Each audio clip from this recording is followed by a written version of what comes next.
Welcome back, fight fans. Welcome back. Let's just dig right into it. And this is part one of who can beat Canelo Alvarez. Now, this is basically an interesting topic that was brought up by a lot of subscribers. They wanted to know if anyone could beat Canelo Alvarez. So we just went to the people directly, and this is what we got. The first comment comes from Gregory Casas. He says, if you say Charlo, you must be smoking. I agree with you as well. Jamal Charlo is just not equipped with the abilities, the skills, or even, the experience to beat a Canelo Alvarez. He's just not anywhere near Canelo Alvarez's level. He is a decent fighter, but he's not an elite fighter. He's never had an elite fight. He arguably lost to a Matt Korobov. Great statement. The next one comes from Marcus Garcia. Marcus Garcia says nobody is beating a prime Canelo Alvarez. And I can agree with that as well. I mean, in any fight in the middleweight division, you can favor Canelo Alvarez because you see how great he is, how talented of a fighter he is, how many levels he has to his game. So that's going to be very difficult for anyone to get, to come in and beat Canelo. Although I believe it can be done, it's just going to be very difficult. And I would make Canelo Alvarez the favorite over anyone in the middleweight division as of right now. So let's keep this going.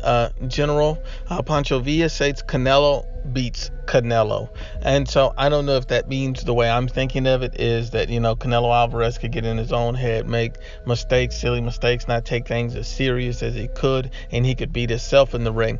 But from the Canelo Alvarez that I've seen, serious, focused, determined Canelo Alvarez, I just don't see that happening. If Canelo Alvarez loses, then that means someone is just better than him on the night, and Canelo Alvarez would need to go back and make the necessary adjustments to challenge that person again. But that's a great statement. Let's keep it going. The next one comes from Naturo Fox. Naturo Fox states, at the current moment, no one. Canelo has too much momentum right now to be stopped by anyone.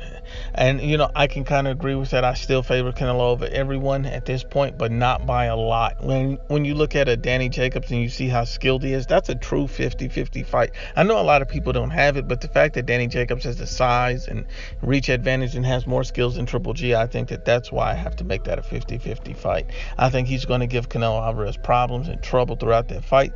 And I just think that Canelo Alvarez is going to be able to make more adjustments than Canelo Alvarez to be able to make more adjustments than Danny Jacobs at the end, to be able to pull out a marginal victory over Danny Jacobs, or even possibly stop Jacobs if he catches him with the right body shot. The next one comes from Spencer Mitchell. Spencer Mitchell says Triple G for the third time. Triple G could possibly beat Canelo Alvarez. They had two very close, very good and entertaining fights. The only problem with Triple G in those fights is that the first fight he looked pretty decent. The second fight, he didn't look as good as he did the first fight, so it's showing a trail of regression. Even then, Triple G in the first and second fight looked nowhere near as dominant as he has looked in other fights against other opponents, and that's what happens when you step up in competition. Triple G had too many close rounds. Triple G has to win definitive against Canelo Alvarez because he leaves too many rounds, up for interpretation. Canelo Alvarez displays great defense, great timing, and, basically counters Triple G, and then still Triple G expects to win the round off of straight jabbing. So it's going to be very difficult for Triple G to beat Canelo, as Canelo keeps ascending, and Triple G, as he gets older, he's descending. And you always have to favor the pure boxer over the puncher at this point, especially when they're looking to face each other for the third time. The next one comes from Seen Football by Scarlos Wilder, because they need someone that big to knock out Canelo. Now, it's an interesting statement. Well, let's just keep it going. Easy Money states probably Danny Jacobs. The combination of size and speed to go along with his boxing abilities. He can fight on the inside and on the outside. Has good head movement.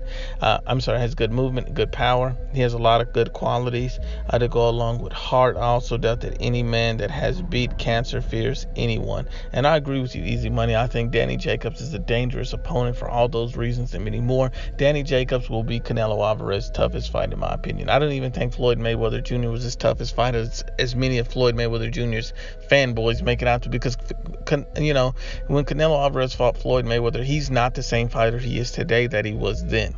And that's what many people just simply don't understand. They're so far up in fanboying for Floyd that they can't understand that Canelo Alvarez's levels are better now than what he was then. And a lot of people think that, Floyd is just an impossible guy to beat when, Marcos El Chino Maidana gave him hell and arguably could have beat him in that first fight. Luis Castillo could have beat him, depending on how you interpret those fights. So let's not act like anyone in boxing is invincible, but let's also not act like Canelo hasn't improved drastically from the first Floyd fight till now. He's just no longer the same fighter. I think Danny Jacobs is a very special and gifted fighter, and I think this will be his toughest, purest fight, because this is the only fight that he has, as far as level of difficulty, that he could seriously get hurt. I think Danny Jacobs has more of a potential to hurt Canelo than Triple G, for the simple fact that Danny Jacobs is going to be able to hit Canelo Alvarez with shots that Canelo Alvarez can't really time and see as good as he could against a Triple G. Floyd Mayweather Jr. just didn't have the power to hurt Canelo, neither did Erislandy Lara. So you have to label Danny Jacobs skill-wise, strength, size, reach. You have to do that. All power. You have to label him as Canelo Alvarez's potentially toughest opponent to date. But that's a great statement. The next one comes from Gus Aquino. He states, I feel like he has more of a chance of losing if he goes up to 175s to face the top dogs but I doubt he'll move up. I doubt he'll move up too. I think Canelo's already stated that he wants to become undisputed at 160, and then possibly move to 168 for some type of super fight.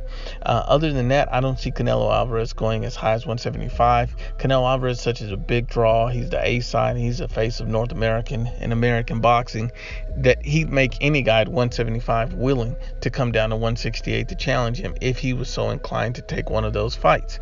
And I think that pure boxing skill-wise, Canelo Alvarez would have the advantage over any of those guys. Plus that they would be slightly drained having to move down to 168. Great statement. Next one comes from Gus. Gus says, I would see Jaime Munguia giving Canelo a hard time when Canelo is over the hill in the sport, i.e. when he's 35 years old plus. But by then, Munguia would be in his prime, 28, 29 years old, far more experienced, have a lot more wars under his belt, and I honestly think it'd be an interesting match, simply for the fact that Munguia has a lot to learn still and is very, very young with many fights. Sure, Munguia will be super middleweight by then, but like all old boxers that tend to go to higher weight classes, Canelo sadly will do the same because his body won't keep up anymore, which would be an advantage for someone in their prime. I get a lot of backlash and shit for my opinion, but hey, it's my opinion. I respect your opinion, Gus, and I could see Munguia being a problem for Canelo at some point. But I will say this to add to that and just kind of go off on a different direction is, I think that when Canelo Alvarez is 35 plus, and when your body tends to wear down, he's going to become more of a defensive fighter, similar to Floyd Mayweather. So you see Floyd Mayweather just stop taking as many shots. When Floyd was Floyd Money Mayweather, when he was Pretty Boy Floyd early in his career, he was willing to fight more in the pocket. He was willing to, go for knockouts. He was willing to be more aggressive. But as he got older, he became a lot more defensive. He went up in weight, became more defensive, and didn't want to engage as much as he typically did early in his career. And I think the same would hold true for Canelo. I don't think Canelo would be looking to go, right in and go blazing with guys in a higher weight class, because he knows he can use his natural skills, such as his size, and being in a smaller frame typically makes you a little bit quicker. And then the fact that he has such great defensive abilities, he'll be able to avoid most of those big shots from those bigger, slower opponents. But that's a great statement. Let's keep it going. The next one comes from Cesar Allman. He says Canelo needs to give Munguia a fight now and get it over with, like Floyd did with him at 22. Munguia will break him if he catches him at 35, like Canelo did to Triple G. That's an interesting statement. When you catch a guy early, it's completely different when you catch a guy later. That's why I always say Canelo and Floyd 1 would never be the same as Canelo and Floyd 2. But Floyd looks like he's just not interested, and all of his fanboys love to say he's retired, except for when Floyd comes back and says he wants another fight. Go figure. Canelo and Munguia right now would be a complete mismatch to me. I just don't think Munguia is ready for a fighter of Canelo's caliber. They're just not in the same class. I think Munguia would be an interesting fight because he's so big and so strong, but Canelo has the skills, the power, and the speed, timing, counter-punching. He would just give Munguia fits, and I think that he would stop Munguia at this point. It's just too early. Munguia's not ready for anything at this point. But this concludes part 1 of if anyone can beat Canelo Alvarez as of right now with the IBFP. Please share, like, and you must absolutely subscribe.